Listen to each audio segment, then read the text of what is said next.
Hey guys, welcome back to 1000 Lies. And before this episode officially starts, I'd like to wish y'all a very happy Valentine's Day. Today, I got flowers from a special someone.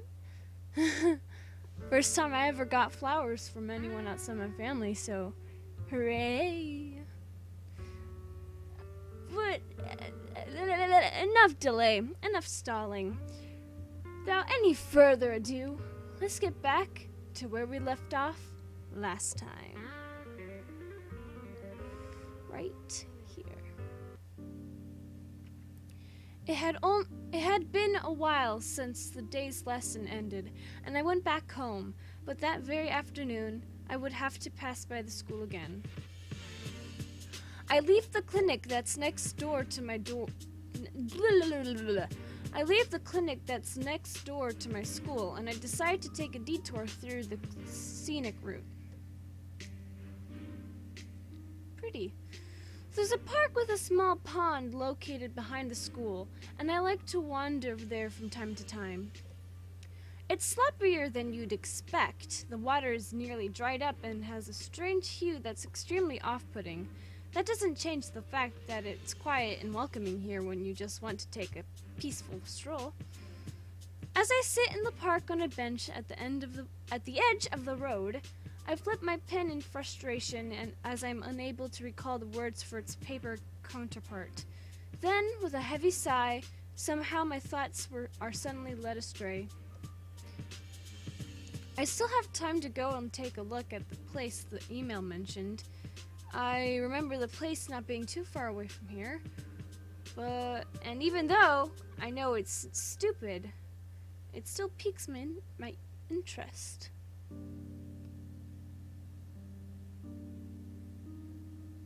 Forget it. I said I wouldn't go. Why would I anyways? To make a fool out of myself in front of Ziva? I don't have to prove anything to anyone! Asti also said we should be making the most of the time we have before our final exams. It's true there isn't much time before the exams begin, and after that I don't have any plans, but is that reason enough for an anything goes attitude? That isn't the right question! The most important thing now is to think about what I truly want to do, without forgetting to consider the risks. In the worst case scenario, what could it be? A kidnapping? Bah, I'm not important enough to be kidnapped this elaborately. And if it's just a prank, then who cares? I don't even like this town. I'll just leave once I finish high school. I don't really care how the others see me either. I'm curious to know who sent that stupid email. I should stop overthinking it. Exactly! I should go investigate it and find the truth myself. What now, Ziva? What now, Ziva? Take that! Thrilled with the results of my monologue, I jump up and flip off a random unsuspecting cloud. Same. It's not like I actually care about the cloud's feelings, but it's obvious that I was caught up in the moment and had temporarily abandoned my own principles. Yeah, thanks for that, Captain Obvious. Jesus Christ. What nonsense am I even? That's it! Oh, that's a girl. That's it! You're totally right! I have to change my attitude. To hell with everything! A huge hat that flops out of nowhere, concealing a girl underneath it, who then also decides to flip off an unsuspecting cloud. Upon closer inspection, I see that the hat is normal size, but the girl underneath it is just puny. For no apparent reason, that shorty walks up to me and answers a question I haven't even asked. What am I doing here? I've been on that bench the entire time. I was drowning in sorrow until you decided to sit next to me. Naturally, I assumed you were going to hit on me. In fact, I don't know why it doesn't even happen. In fact, I don't know why it doesn't happen more often. Although it's a pity that you just had to be so ugly. No hard feelings, but I have high standards. Was she making fun of me? That caption though. That caption though. Oh, is she making? Well. I mean, you're intriguing in your own way, yeah? It isn't good to be so forceful. First impressions aren't everything, girl. Can I go now, please? Ah, I love this game. The important thing is that you weren't a pervert. You came to cheer me up. I don't know how you knew what I was thinking, but your words have inspired me. Thank you so very much. Alright, I have no idea what's going on. It seems that when I sat here, I didn't realize someone else was sitting here too, and now she thinks I was talking to her all along. That's what I get for thinking out loud. Normally people would think you're crazy for doing so. You'd never expect to attract crazy people. I don't know who she is, but I need to stay calm. Like she's a predator. I mustn't let her smell my fear. Sniff, crazy, do not touch. Sniff, sniff. She's sniffing me! You smell like a good person. I think I'm gonna like you after all. You have a better chance than I initially thought. You should be proud of yourself. You're scaring me. I'll do like you said and just enjoy the moment.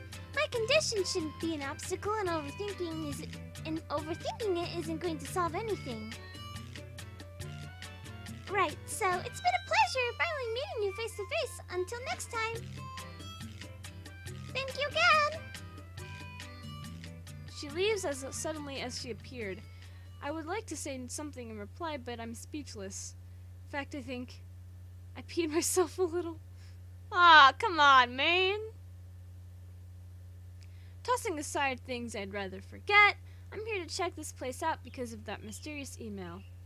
I was thinking there'd be a cowboy or something or someone to challenge me to a duel, but nobody else is here. I should have known that, considering where I am, in an unfinished neighborhood.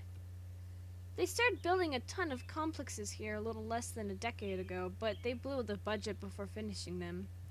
This playground is one of the few things they managed to finish, but with no one living around here, it's no wonder that it isn't popular. I can confirm that personally, since I usually pass close to this area when I visit the library, and I've never even seen anyone else here before. It seems that I came here for nothing, or at least that's what I think until I spot a leg hanging out amongst the tubes, rails, and slides. Keeping my distance, I sneak around the playground trying to find out who the leg belongs to. And sitting there is a girl.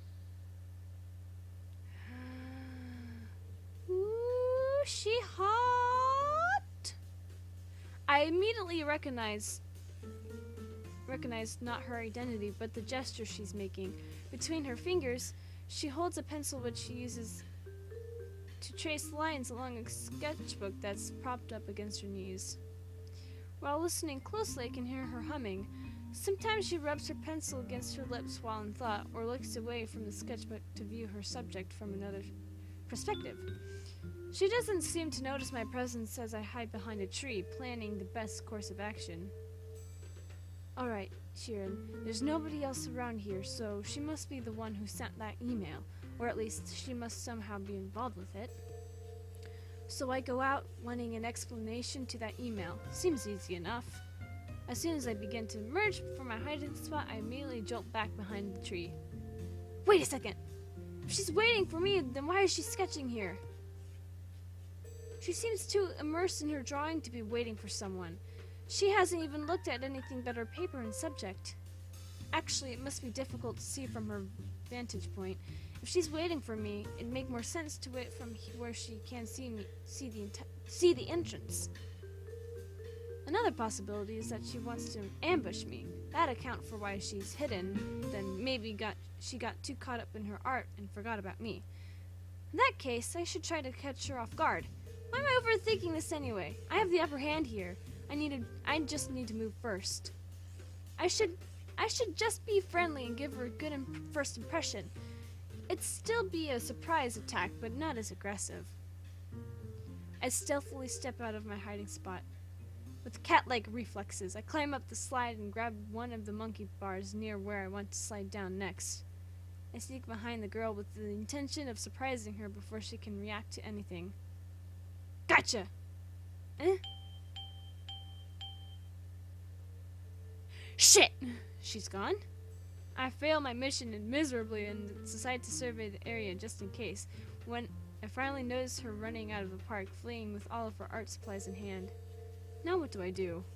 I scratch my head in confusion with no next plan of action until I gaze at the nearby garbage can. She probably hasn't yet realized that nobody comes here to empty the trash, seeing as it's filled with her scraps of paper from failed drawings. It's pretty full, so she probably comes here often. The scraps have all kinds of illustrations, clearly drawn by someone with natural talent, of animals and fantasy creatures one would expect from a movie. They aren't the work of an expert, but they have quality that dazzles me, except for a small detail, what's written next to them. This one has a story that begins with an intercountry religion war that somehow ends with an intergalactic war with vampires. Another is about magicians summoning spirits in a post-apocalyptic... I can't talk.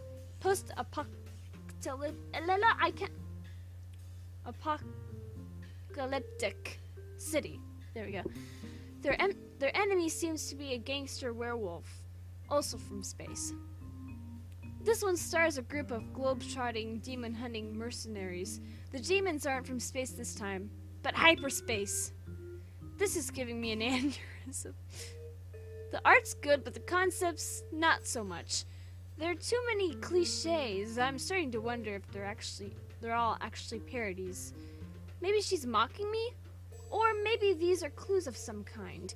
While busy putting my detective skills to the test, I slip on something and lose my balance. Looking down, I find that the culprit is a common drawing pencil. That's weird. I saw her using this a minute ago.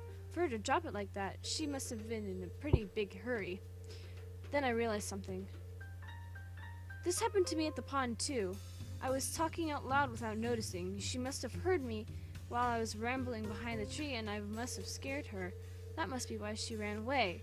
She has to be involved with that email business. She ran away because it was about to catch her. Okay. I can't let things end like this, right? We have unfinished business, my dear nameless artist.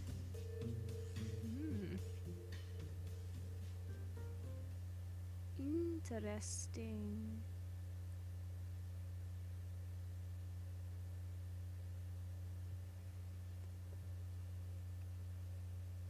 Well, guys, that's it for this episode of 1000 Lies. If you liked this video, leave a like down below, leave a comment down below, share it with your friends, subscribe if you haven't, and remember, die safely.